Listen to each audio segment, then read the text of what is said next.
Capres paling sial se-Indonesia menurut gue itu Prabowo. Waktu dapat wakil bagus, pinter, lawannya elektabilitasnya tinggi, backingannya kuat. Sekarang elektabilitasnya tinggi, wakilnya lu lihat, beban. Gua rasa di antara 6 orang itu yang namanya paling ngetop tuh Gibran. Ke pemilih muda ya, terutama ya, yang katanya 50%. 50% pemilih kita muda. Gibran gua rasa, nggak perlu dia kemana-mana. Namanya oke.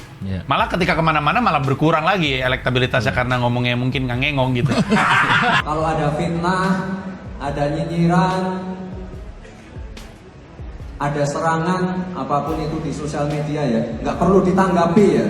Mas ya, ada orang satu ini lewat Gibran terus tuh. Ini yang namanya pelaku mata perdan ya ini. Dia yang melanggar konstitusi, dia yang menjadi cawapres dengan cara yang tidak benar, dia yang merasa dizalimi, dia yang merasa dibully, dia yang merasa difitnah. Kita gimana?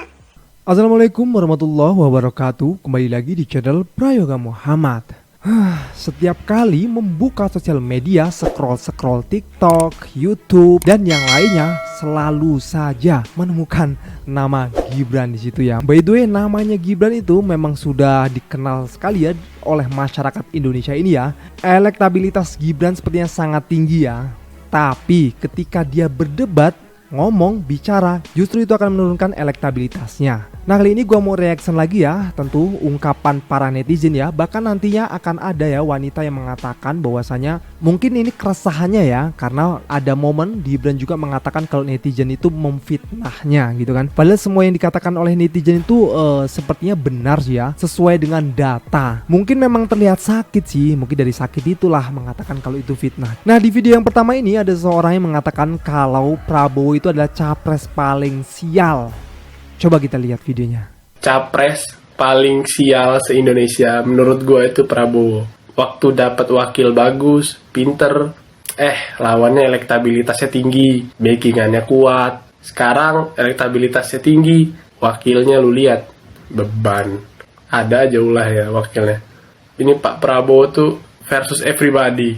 Dari dalam wanti-wanti, dari luar juga jaga-jaga. Makanya beliau menghibur diri dengan joget. Karena beliau udah pusing. Dari luar, dari dalam semua kena serangan. Semangat Pak. Kalau memang Bapak memang tulus untuk negeri ini ya semoga terpilih Pak. Amin. Oh iya benar. Kenapa Gibran mangkir acara debat? Dia emang gak pernah debat ya? No debat. Dia maunya yang resmi aja. Enggak, katanya kan Prabowo Gibran udah bilang maunya yang resmi. Debat yang resmi memang dari KPU ya. Iya gitu, nggak mau ikut-ikut yang lain. Sebenarnya nggak perlu juga dia kalau gue pikir-pikir. Debat. Nggak perlu ikut debat. Maksudnya nggak perlu ikut. Kayak kalau misalkan Anies gitu ya, nongol mulu. Karena dia rendah elektabilitasnya. Dia kan pengen nongol di mana-mana. Gue rasa di antara 6 orang itu yang namanya paling ngetop tuh Gibran. Ke pemilih muda ya, terutama ya, yang katanya 50%. 50% pemilih kita muda. Gibran gue rasa nggak perlu dia kemana-mana. Namanya oke. Malah ketika kemana-mana malah berkurang lagi elektabilitasnya karena ngomongnya mungkin nggak ngengong gitu. Jadi mending nggak usah. Kan dibilang kan dibilang gitu kan. Kepleset pisang. Masih kena lagi. Kepleset pisang katanya. Pisang kaisang pisang, iya. Kepleset adeknya gitu maksud lo. Kan dibilang kan tim ses lain mah tinggal nunggu Prabowo Gibran ngomong aja. Kalau setiap ngomong blunder mulu soalnya. Dua-duanya. Iya, dua-duanya. Makanya, tapi lihat dong ketua BEM UGM namanya Gibran. Lu tau gak kemarin ada pernyataan si Gilbran itu bilang nama saya Gilbran bukan Gibran ya. Kalau Gibran anak haram konstitusi. Dia dong bilang ini wujud kepengecutan intelektual. Anjay, istilah-istilah. Karena tidak mau. Lu nonton si Gilbran ini ngomong, pas lu dengerin dia ngomong pasti di kepala lu kebanyakan nonton Rocky Gerung. Diksinya sama. Oh iya? Iya, diksinya sama. Kebanyakan nonton Rocky Gerung ini orang. Ya nggak apa-apa juga sih. Mending nonton stand up Gilbran. Kok bisa namanya Gilbran ya? Gilang Brand sekarang. Iya. Tapi Gilbran mengajak Gibran debat di UGM tapi tidak mau, jadi kepengecutan intelektual. Anjay, istilah. Strategi bro, ini Jose Mourinho. Pragmatis saja. Iya. Pragmatis saja. Iya, yang penting sih. menang kan? Iya, yang penting dicari kan menang. menangnya. Iya, terserah deh lu mau ngomong apa. Yang penting menang. Gua nggak bisa ngebayangin pendukungnya Blimbing Sayur tuh yang namanya ketua partai, menteri-menteri, ya nggak, yang namanya di tata usaha, ya nggak, di bidang hukum tata negara, itu kan semua pendukungnya orang-orang pinter semua itu. Ya kalau dia debat tuh belimbing sayur, gimana rasanya? Paling dia tekep kuping, jangan sampai nih bocah salah ngomong, jangan sampai nih bocah salah ngomong. Hancur wibawanya. Yang namanya pohon sengon, pohon beringin, pohon kapuk, semua kalah sama belimbing sayur. Kita lihat besok lah, paling mukanya pada merah. Ya begitulah netizen ya, selalu ingin berkomentar karena memang nama Gibran itu sudah sangat besar sekali di Indonesia ini ya. Setiap kita buka sosial media pasti ada Gibran muncul terus pokoknya tiap hari itu. Nah, ini juga ada video ya ketika Gibran menjelaskan tentang netizen yang kata dia suka menyerang, mungkin memfitnah juga dan lain-lain. Coba kita lihat ya. Dan ada juga tanggapan dari netizen. Saya pesan aja untuk teman-teman yang di Karawang ya, kalau ada fitnah, ada nyinyiran, ada serangan apapun itu di sosial media ya, nggak perlu ditanggapi ya. Jangan ditanggapi, nggak perlu diklarifikasi, nggak perlu diserang balik, nggak perlu fitnah diserang fitnah. Mas ya, ada orang satu ini lewat di beranda terus tuh. Ini yang namanya pelaku macak korban ya ini. Dia yang melanggar konstitusi, dia yang menjadi cawapres dengan cara yang tidak benar, dia yang merasa dizalimi, dia yang merasa dibully, dia yang merasa difitnah. Fitnah gimana?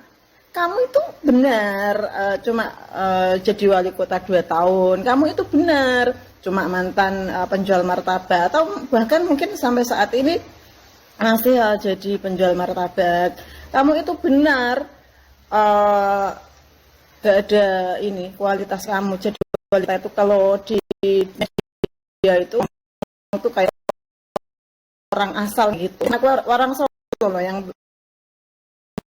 bicara benar, bukan di Australia. Kamu benar mendengar dari seorang presiden. Bukan, Mas Gibran. Saya sebagai generasi kalau 35 ke atas ini, saya sangat miris dan kayak negara ini mau dijadikan apa gitu loh. Kalau misalnya jatuh di tangan Anda, ketika Pak Prabowo sudah tidak bisa bekerja, misal jadi kalian ini jadi, terus negara akan kamu atur. Sementara kamu aja prestasi nggak ada, kamu ini pengalaman juga nggak ada gitu. Kamu bilang kamu dicurangi, kamu bilang kamu difitnah. Kamu itu loh, baliho kamu di mana-mana sudah ada. Malam pada pasang baliho kamu. Terus kemarin ada abdesi itu. Pihak siapa? Pihak kamu juga. Kok kamu merasa terzalimi? Kamu ini pelaku macak korban, Mas Gibran. Mbok ya sadar gitu. Kamu jangan memperlihatkan pelongo-pelongo seperti bapak kamu jadi pelongo-pelongo jilid 2. Gibran, kamu itu kenapa? Kok jadi sensi banget ketika di media sosial dan berita-berita diungkit soal kamu dengan segala yang mereka nilai itu sebagai suatu kecurangan? Kamu kenapa jadi marah gitu loh? Karena kenyataan seperti itu. Kenapa kamu bilang itu fitnah? Kamu ngancem orang-orang yang di medsos jelek-jelekin nama kamu. Maaf, kamu dijelekin karena kamu memang jelek sifatnya. Kalau soal wajah ya saya nggak tahu lah, itu kan subjektif ya. Mungkin ada orang yang bilang kamu seganteng Brad Pitt, ya itu urusan mereka lah. Nah sekarang kalau kamu dikatain hal yang jelek-jelek karena memang kamu jelek, kamu artinya harus ngaku loh. Kamu jadi calon wakil presiden, itu kan udah jelas-jelas Mahkamah Konstitusi itu, Majelis Kehormatan Mahkamah Konstitusi ya, bukan MK yang diketuai paman kamu itu, sudah menyatakan bahwa terjadi pelanggaran kode etik berat. Harusnya, walaupun keputusan nggak ditarik, kamu kan masih punya hati nurani dong. Tolak. Oh ya, ternyata hasil MK menyatakan bahwa terjadi pelanggaran kode etik berat. Bersama ini saya mau minta maaf, saya tidak jadi maju sebagai bakal calon wakil presiden. Gitu yang gentle. Saya waktu masa kecil juga seperti itu. Saya ngalamin masa-masa ketika saya dengan teman saya tidak terjadi kesepahaman, konflik memuncak, ya udah, adu gelut. Pergi ke sawah atau pergi ke lapangan, berkelahi di situ. Setelah selesai, akui bahwa saya memang kalah. Akui saya memang salah. Setelah itu berpelukan dan selesai. Sikap gentle, sikap satria itu dibutuhkan. Bukan hanya zaman saya dulu, zaman Ricky Plik, tahun 70-an. Sekarang pun juga nilai yang sama masih berlaku. Kamu tahu dong, nilai-nilai etika itu sifatnya universal. Berlaku di semua tempat, berlaku di segala masa. Untuk semua berita negatif yang kamu dengar, ya kamu harus terima karena memang faktanya seperti itu. Arti nama Gibran itu kan yang paling pandai. Nah, buktikan dong.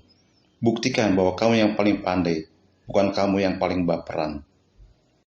Nah, itulah tadi ungkapan hati dari para netizen ya, yang ini disebut fitnah. Sebenarnya ini bukan fitnah ya, ini kritikan agar yang dikritik itu paham dan mengerti dan sadar. Pengennya netizen itu seperti itu ya kan. Nah, poin-poin tadi itu sepertinya bisa disimpulkan ya, bahwasanya memang banyak keresahan di dalam hati netizen itu ya. Ya karena terlihat jelas, yang kotor terlihat, yang bersih pun terlihat jelas gitu ya. Jadi oke lah, kita semua bisa menilai sendiri ya, mana yang baik dan mana yang benar, dan kita bisa menentukan pilihan dari diri kita sendiri.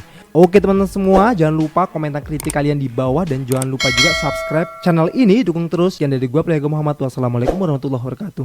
Bye bye.